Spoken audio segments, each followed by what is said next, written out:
February 20, 1943. North of Kasserine Pass, Tunisia. Sand whips across the barren ridges like smoke from invisible fires. The sun hasn't risen yet, but the battlefield glows in dull red streaks. Tracers, burning fuel, molten steel. Inside his Panzer IV, Oberleutnant Karl Neumann wipes sweat and dust from his goggles. He can hear the metallic cough of the Maybach engine and the staccato crackle of the radio in his headset. Static. Always static. Alpha to Bravo, report position. Nothing but white noise. He tries another frequency. The same electric hiss.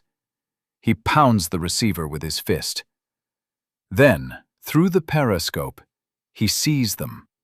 5 American M4 Sherman tanks crawling through the fog of dust, spread perfectly apart, each covering the other's blind spots. They move like dancers. Fluid, synchronized, unnatural. No flags, no signal lamps, no couriers racing between vehicles on motorbikes as in the Wehrmacht manuals.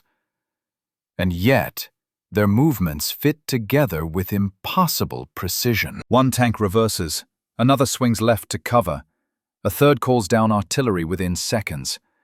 The sky erupts with thunder. Neumann's driver shouts, "Herr Leutnant, they're reading our thoughts!" Neumann stares at the dial glowing dimly in the turret, the fragile AM-FUG-5 radio that has betrayed him again. Every order he sends dissolves into noise before reaching the next tank. Every attempt to coordinate dies in the ether.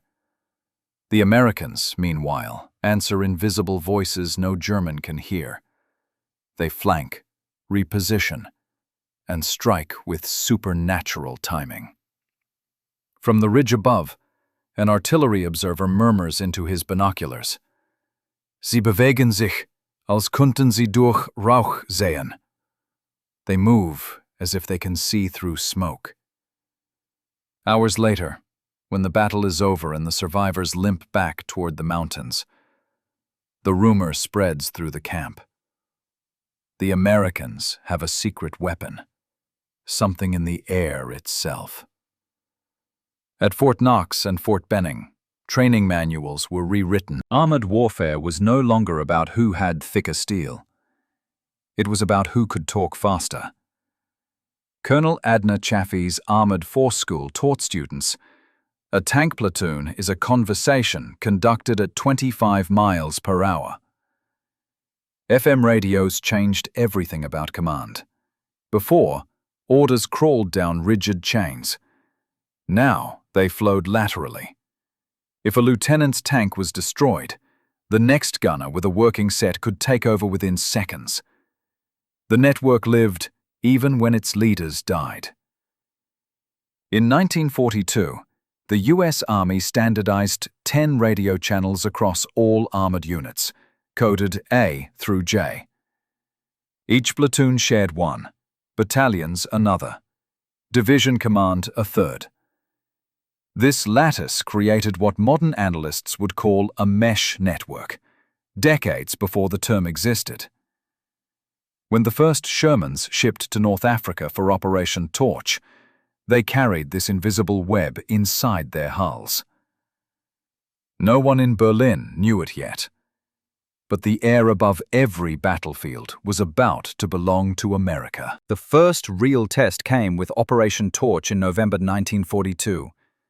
Thousands of men and machines poured from ships into the dusty ports of Morocco and Algeria. For most of them, it was the first taste of war. They were nervous, disorganized, and green. But inside their tanks, a quiet confidence hummed through the headsets. Voices crackled not with static, but with certainty. Lieutenant John "Red" Anderson of the 2nd Armored Division remembered that moment years later. You could feel the fear outside, but on the radio it sounded like home. Just voices, calm as a Sunday drive. The German and Italian defenders expected confusion. They got choreography. Sherman crews moved through the narrow streets of Safi as if they'd rehearsed for months. They called artillery fire in real time, adjusted flank speeds, and even joked between bursts of combat. It was the sound of control in a place designed for chaos. When the Wehrmacht counterattacked at Kasserine Pass in early 1943, everything changed. Rommel's veterans had seen British Crusaders and American Stuarts before. They thought these new Shermans would be the same, big, slow targets. Instead, they met a phantom. German observers noted with disbelief how American formations seemed to scatter and reunite with impossible timing. One after-action report captured by Allied intelligence months later contained a single haunting line. Their tanks move as if directed by the same brain. That brain was the radio network. Each Sherman could speak to the next, to the artillery behind them, to the aircraft above. Information moved faster than bullets. For the Germans, communication was a ritual. For the Americans, it was instinct. A commander no longer had to guess where his neighbor was. He could ask. In the field hospital after the battle, a captured German lieutenant was shown a Sherman's radio panel. He stared at the glowing dials, the clear English lettering, the crystal housing. He whispered, half to himself, "Das ist keine Maschine. Das ist ein Nervensystem." It's not a machine. It's a nervous system. Back home, the United States was building that nervous system by the thousands. In Detroit, the same factories that once built refrigerators and car radios were stamping out precision FM units. Women with magnifying lenses soldered circuits thinner than a human hair. Each radio took 4 hours to assemble and was tested against vibration, heat, and shock. If it could survive a fall from 6 feet onto concrete and still transmit, it passed. By 1943, the U.S. Army had installed more than 200,000 FM sets across its forces. Every tank, half-track, command jeep, and artillery battery was wired into a single voice. It was the birth of the connected battlefield. Engineers knew what they had built, but even they underestimated its power. The system wasn't just stronger. It was smarter. FM waves bent around hills and buildings that stopped German AM signals cold. The Germans called it radio that hides in terrain. It made ambushes worthless. It made secrecy obsolete. At a Ford repair depot near Tebessa, Alabama-born technician Jack Monroe watched his crew strip and rebuild a battle-damaged Sherman. When they reached the radio, he didn't touch it. He just smiled. "You can blow the track off, knock the turret sideways, but this thing'll still talk to you. You kill one tank, and 5 others know exactly where it happened." In Berlin, the high command started to notice. Intercepted communications filled with unfamiliar clarity were recorded and studied. German engineers suspected a new encryption device. They were wrong. It wasn't encryption. It was evolution. The first captured SCR-508 set arrived in a Luftwaffe laboratory in late spring 1943. When technicians turned it on, the sound was so clean that one of them thought it wasn't transmitting at all. Then a faint American voice came through. "Blue 6 to Blue 9, we're still rolling." The man listening wrote in his report, "Unmöglich, keine Verzerrung." Impossible. No distortion. The discovery frightened them. Germany had spent a decade perfecting its AM technology, convinced it was the best in the world. Now it was obsolete overnight. The enemy had found a new dimension to fight in, one that could not be bombed, shelled, or sabotaged. After Kasserine, American doctrine changed again. Commanders began to trust the network more than maps. Orders were issued verbally, in motion, in the language of movement and time. Go left 200 yards. Replaced written coordinates. It sounded unprofessional, but it worked. Even when dust storms blinded entire regiments, the net stayed alive, calm and precise. In one recorded transmission from May 1943, a Sherman commander can be heard laughing as he drives straight into battle. "Tell the flyboys we're painting targets for them. Over." "Roger, you're coming through clean." It was the sound of a modern war being born, not in steel or fire, but in the rhythm of invisible voices crossing an ocean of static.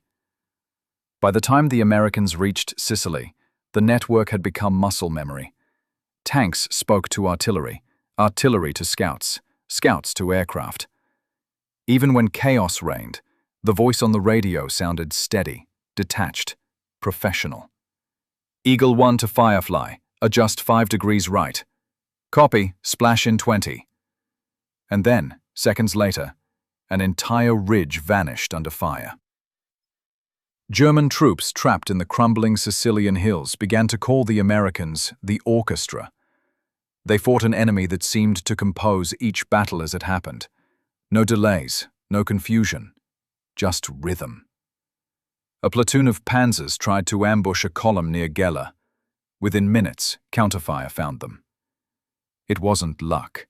It was communication measured in milliseconds. When Allied intelligence later interrogated prisoners, one sergeant said, "They don't fight men against men. They fight network against man." In Berlin, reports grew desperate. The Luftwaffe's signal engineers compared the American sets to their own FUG-5s and wrote a secret memorandum. "We cannot replicate this. The materials do not exist in sufficient purity." High-grade quartz for stable crystals was being diverted to radar production and U-boat detectors. Aluminum, copper, and vacuum tubes were under ration. And even if they had them, the American design required mass standardization, a factory logic Germany no longer possessed. The Reich had the best scientists in the world, but they were working on rockets, not radios. The result was catastrophic. By the end of 1943, more than 60% of panzer divisions reported critical communication losses under combat stress. The Americans, meanwhile, spoke as clearly in the mud of Italy as they had in the sands of Tunisia. In December of that year, a German colonel named Ernst Witzleben, no relation to the conspirator, sent a private note to OKH headquarters.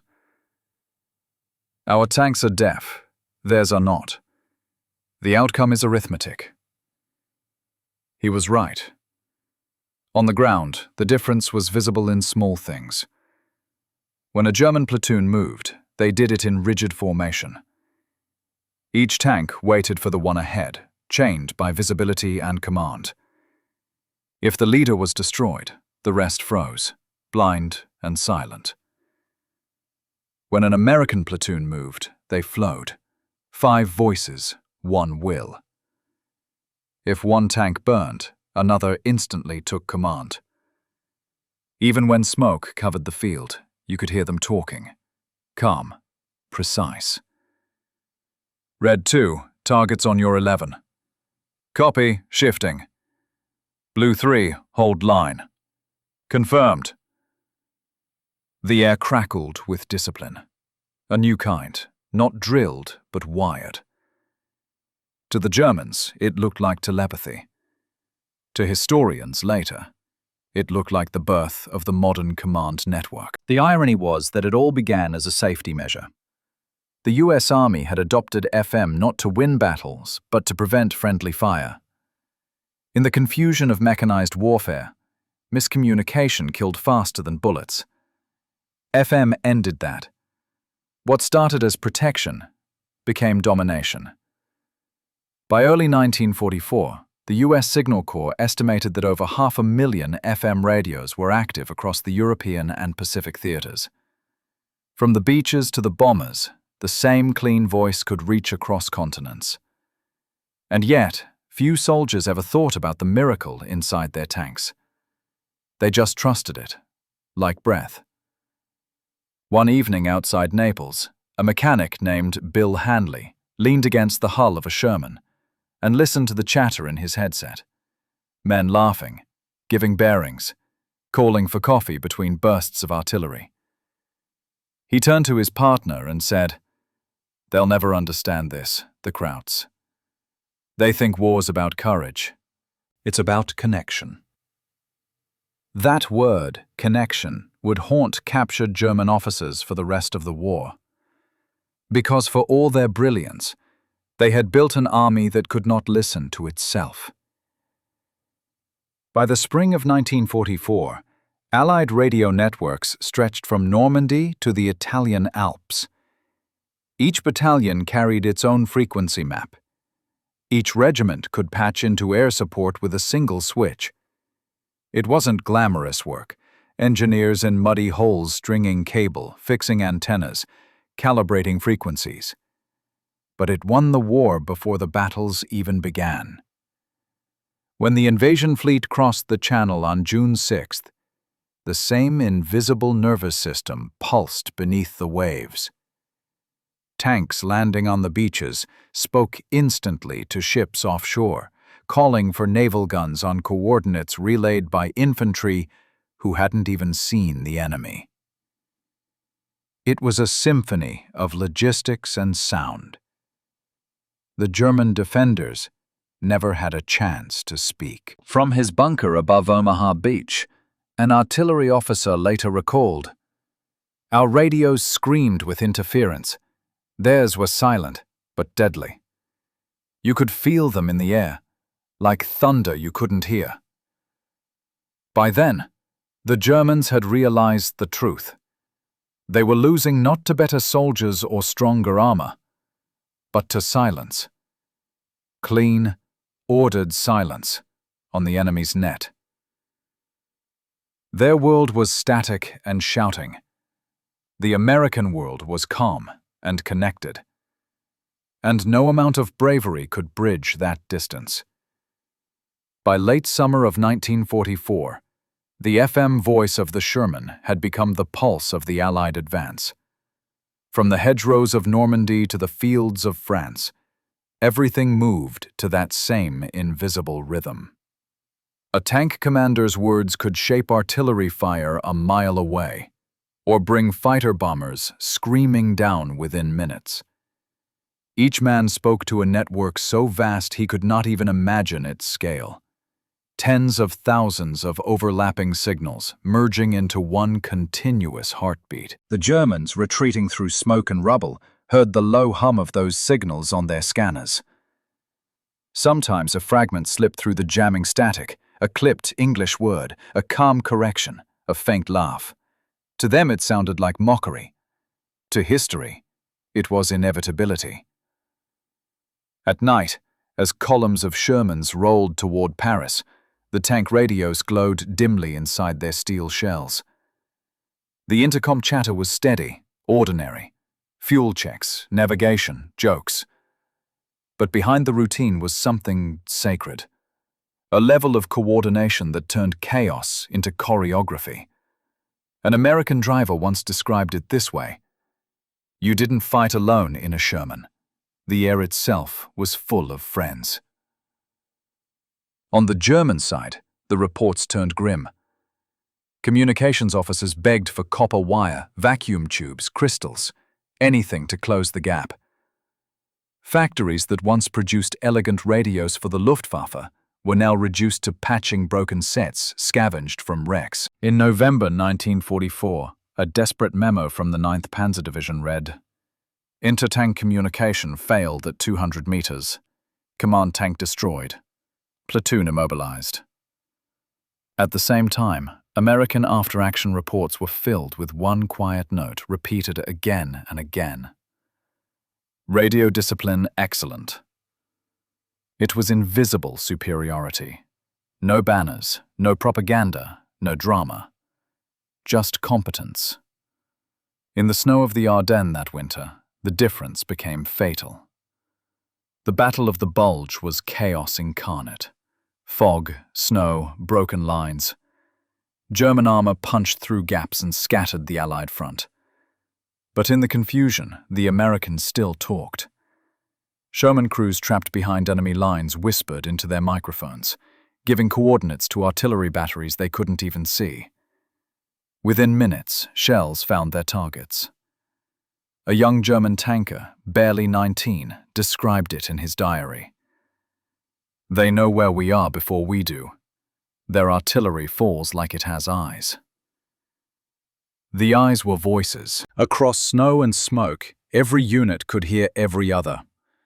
A commander in Bastogne could call fire from batteries 30 kilometers away, guided by a private in a frozen foxhole. It was not magic. It was the sum of 10,000 engineers, 10,000 crystals, 10,000 voices, speaking clearly in the dark. By February 1945, even captured German scientists admitted defeat in the electromagnetic war. Telefunken engineers, given access to a seized SCR-508, wrote their final report. Technically superior, operationally flawless, reproducibility beyond our current means. They calculated that building a single comparable network would require 1,200 tons of copper, 40,000 trained operators, and 2 years of uninterrupted production. The Reich had neither the time nor the metal. In one of the last messages intercepted from the collapsing German command network, a weary major signed off with a phrase that summed up the entire war. "Wir reden, aber niemand hört zu." We talk, but no one listens. As the Americans crossed the Rhine, the radios hummed like the breath of the army itself. Orders flowed without hesitation. Bridgeheads, flanks, targets, supplies. The air was alive with precision. Even when the tanks ran out of fuel, the network kept them moving, coordinating refuel convoys, towing operations, replacements. It was an army powered as much by sound as by gasoline. Engineers called it the nervous system of victory. Soldiers just called it the net. Without it, the Allied advance would have dissolved into the mud, like every other army before. With it, it became unstoppable. When Berlin finally fell, a few German officers were taken to see the captured American equipment firsthand. They stood around a Sherman tank in a yard outside Frankfurt, still smelling of oil and smoke. An American sergeant showed them the radio panel. Simple, clean, efficient. One officer asked through an interpreter, "Why give every tank a transmitter? Isn't that wasteful?" The sergeant shrugged. "You can't fight a war halfway." The officer said nothing. He looked at the machine, at the coiled cable running to the headset, and for a moment seemed to see the future. One where wars would be decided not by guns, but by the speed of information. That future had already begun. The same engineers who built the Sherman's FM sets went home to build the next generation of communication. Motorola turned its military radios into police networks. The Signal Corps refined mobile systems that would one day become the backbone of civilian broadcasting. The world had been rewired by war, and somewhere in that transformation lay the cruelest irony of all. The nation once mocked for its machine warfare, its assembly line soldiers and mechanical precision, had proven that connection was more human than command. To talk was to understand. To hear was to win. The war ended, but the voices did not. In every occupied city, in every broken field where Shermans once rolled, you could still find fragments of wire, bits of headset, shattered antennas rusting in the mud. The fossils of an invisible empire that had once spanned continents. The men who had lived inside that empire remembered it not as technology, but as something living. A pulse, a presence, a companion that never left them, even when everything else did. After the surrender, captured German officers were shown the production statistics. America had built more than 500,000 FM combat radios in 4 years, each one identical, each one perfect. Factories in Chicago, Detroit, and Newark had run day and night with assembly lines so vast that they blurred into myth. When one colonel read the numbers, he laughed once, a short, bitter sound. "You didn't defeat us with tanks," he said. "You defeated us with telepathy." In a way, he was right. The Americans had built the first army that could think as one. It wasn't philosophy. It was circuitry. It was 1,000,000 soldered joints holding together a world that refused to fall apart. In 1946, the Signal Corps sent a final report to Congress. The primary advantage of frequency modulation lay not in range or clarity, but in morale. When men can hear each other, they do not feel alone. Those words would outlive every tank that carried them. They became the foundation of a new doctrine, one that reached far beyond battlefields. Motorola adapted its combat radios for civilian use. Fire departments, police forces, shipping companies all took the lessons of war and turned them into the architecture of peace. In 1947, an engineer named Don Mitchell demonstrated the first handheld FM transceiver. He called it the walkie-talkie. It was small enough to fit in a hand, powerful enough to connect a city. He said he built it for firefighters. In truth, he built it for everyone who ever wanted to be heard. Decades later in museums, the Sherman sits quiet. The armor still thick, the gun still broad, but inside its belly rests the true weapon. A dusty black box of tubes and dials labeled SCR 508. Visitors walk past it without looking, but if you lean close enough, you can still imagine the hum it once made. The sound of thousands of voices crossing oceans of noise. For the men who fought in them, that hum was everything.